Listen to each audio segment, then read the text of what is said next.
you shouldn't be forcing someone to get vaccinated. That's I'm you know, like, not I'm okay. fully on board that you shouldn't be forcing someone to get vaccinated. But if you have to force everyone to get vaccinated to open concerts, happen, for me bro. to, you know, like, go to Coachella, bro, I'm down for that, bro. I'm down for The that. real reason people do not want to get vaccinated is because there's not enough research. As soon as there's enough research, everyone will get vaccinated. That's all I have to say.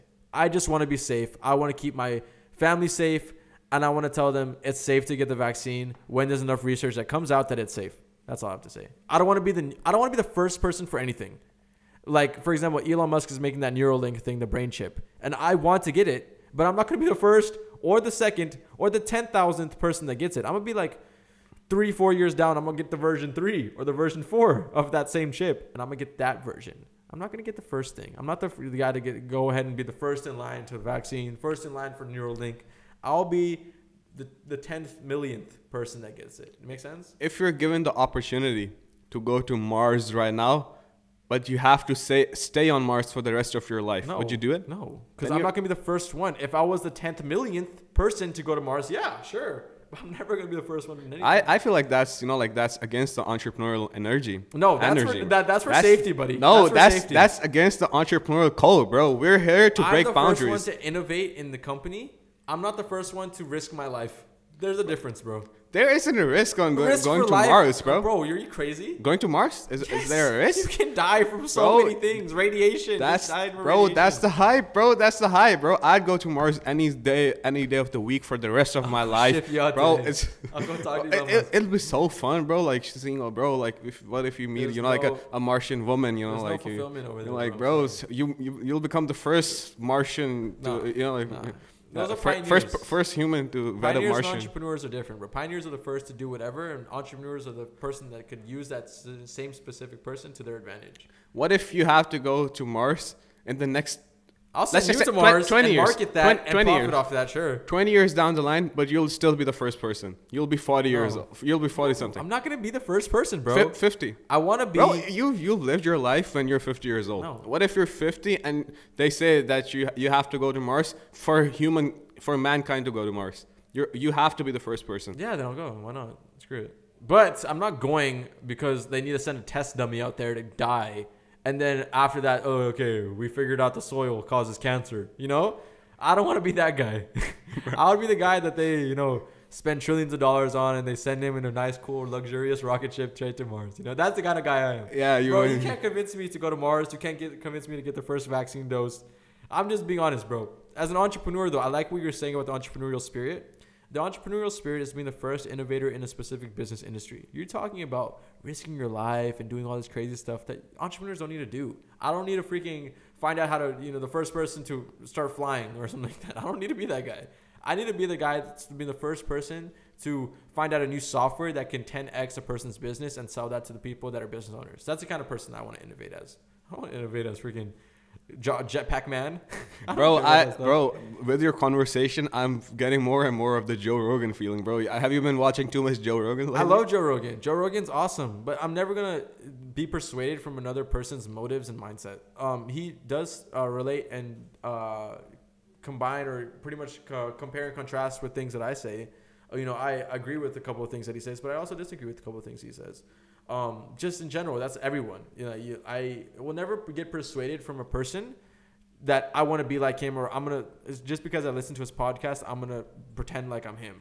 I am my own person, but I'll always listen to little ideals from other people. Like, for example, I listened to what you had to say about the vaccine and everything like that. I listened to your perspective, but I also gave you my perspective. If Joe Rogan told me to go get vaccinated tomorrow, I'm not getting vaccinated. I'm still going to have my perspective on it, but I'm going to still listen to what he has to say.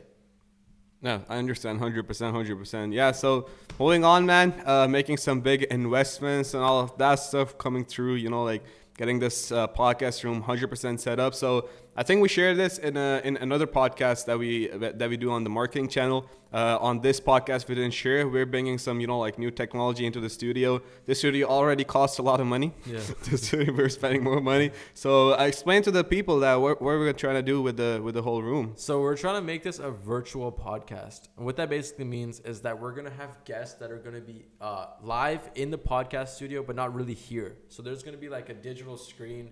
Excuse me, I have to sneeze. Do you have the coronavirus or what? You're already vaccinated. Why are you hiding? Why are you hiding, buddy? Where's my mask? Where's my mask? But what I was saying is we're gonna have virtual podcasts. So we're gonna have guests that are gonna be on a virtual like TV screen, like an LED screen, that are going to basically do live podcast with us in the same room as us. But it's not going to be a stupid little Zoom call or anything like that. So if you guys know any entrepreneurs that want to jump on the podcast and have amazing stories or anything like that, your favorite YouTubers, whoever, we'll definitely invite them onto the podcast and have them share their story as well. I think that'd be really fun and really cool for sure. 100%, bro. We need to get someone else in the room, bro. It's just me and you. Just, you know, like if you guys don't know, I just live down the street. I'm always in this office every single second of my day spent with Ish. Don't sleep with him though. Every single second, like we eat together, we talk together and stuff like that. Talking about. So it's so much that we can talk about on screen, on podcasts and stuff like that. But I feel like a lot of people love these conversations that we have. Like we genuinely know what we're talking about, and we have different opinions, and it makes it for a good flow of a conversation. We don't have different opinions. We have the whole opposite opinions. I don't remember the last time we agreed on something, bro. But this kind of mentality is good to have in a company as well. If you're running your own business, having people that, you know, like that are not the CEO. He's the CEO. I'm just the manager. I manage everything, but he's the CEO. Having someone that's, you know, like not on your level, lower than you, but having these conversations, you know, like heart to hearts. He can express his own opinions, you know, like you can express your own, and then just have, you know, like clash of these opinions. I feel like that is really good for a company to progress as well.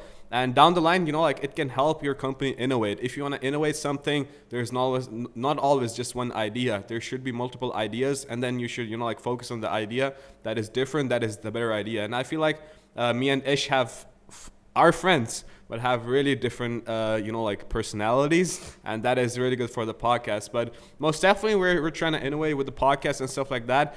And also, we're trying to open a dental clinic, aren't we? No. I just thought about it, bro. Why you mentioned it like that? We're not just grand opening a dental clinic. No, I thought it was done, bro. No. The way you said, bro, like, yeah, I'm opening a dental clinic. I was considering it, guys. So, for the people in the podcast that don't know, like, I have a building and we want to do something with the building. So I was thinking about doing a dental clinic. The reason I'm doing a dental clinic and not something else, maybe I could do a plastic surgery clinic or like a dermatology clinic as well. But the reason I want to do that is because it's so scalable. Sorry to cut you off, but just to be clear, do you want to open your own dental clinic, or do you want to rent your building out to a dental? I want to open up my own dental clinic. I think it would be very successful. Let me explain why. Like if you weren't to open up a heart clinic or like a place that you do heart surgeries or something like that, you can't really scale that. You can't target on Facebook people that have heart disease. Like you can't do that. I'm sorry. But what you can do is target 16, 17-year-olds that need braces, and you can do a one-time offer or like, you know, a little limited time offer to those specific mothers of those 17 or 18-year-olds that could come to my clinic and be like, hey, I saw your offer. I would love to work with you guys. Boom. That's how you get them. So I was thinking, like, you know, I could target all the dentists around the area and just bring all of their audiences directly to my clinic and just crush the competition. Because my clinic will be more advanced. Because whenever I buy something or whenever I do anything, my stuff is the most top of the line. You know this. Like, office stuff, like, you can't find this stuff anywhere. It takes a very long time to get it. And there's waiting lists for the stuff that I have. The things I have is the top of the line stuff. This is the top of the line, the cream of the crop stuff.